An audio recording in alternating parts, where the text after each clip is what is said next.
आज हम अपने प्रिय मित्र और हमारे समय के बहुत महत्वपूर्ण कवि गजलकार डॉक्टर मुश्ताक अहमद अक्श के साथ बैठे हुए हैं और आज आपने एक नई कविता और समसामयिक कविता लिखी है जिसे पढ़ते हुए मन आया कि आप सबसे शेयर किया जाए।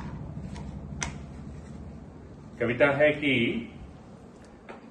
काबे कहाँ जा रहे हो? साहब काम पर जा रहे हैं। काम या किसी और के सपने को ढोने? काम या किसी और के सपने को ढोने? साहब पेट का सवाल है। साहब पेट का सवाल है। पेट जिसे भरने के लिए तुम अपना आज बेच देते हो और कल गिरवी रख देते हो।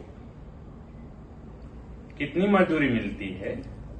इतनी कि सांस चलती रहे। जिंदगी नहीं, छुट्टी मिलती है। भूख छुट्टी नहीं देती साहब, हम कैसे ले लें? अधिकार जानते हो अपने?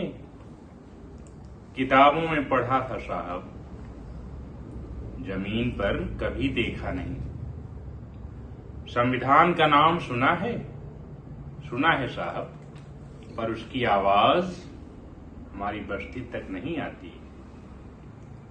वोट देते हो? हाँ साहब, हर 5 साल बाद।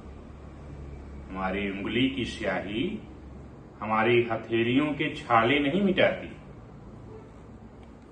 हमारी उंगली की स्याही हमारे हथेलियों के छाले नहीं मिटाती। फिर शिकायत क्यों? शिकायत नहीं साहब, बस थकान है। साहब थकान। थकान या सदियों की चुप्पी? शायद दोनों। सपने देखते हो? देखते थे साहब, अब तो नींद ही कम आती है। बच्चों को क्या बनाओगे? इंसान। साहब अगर हालात ने इजाजत दी और अगर नहीं दी तो वही जो हम हैं, नाम के मजदूर, असल में गुलाम। गुलाम? हाँ साहब, जिसके समय पर किसी और का हक, जिसकी मेहनत पर किसी और का नाम, जिसकी रोटी पर किसी और का दाम। फिर आवाज क्यों नहीं उठाते? साहब जिसकी आवाज भूख से कांपती हो, उसे कौन सुनता है साहब? तो क्या जिंदगी भर ही चलता रहेगा?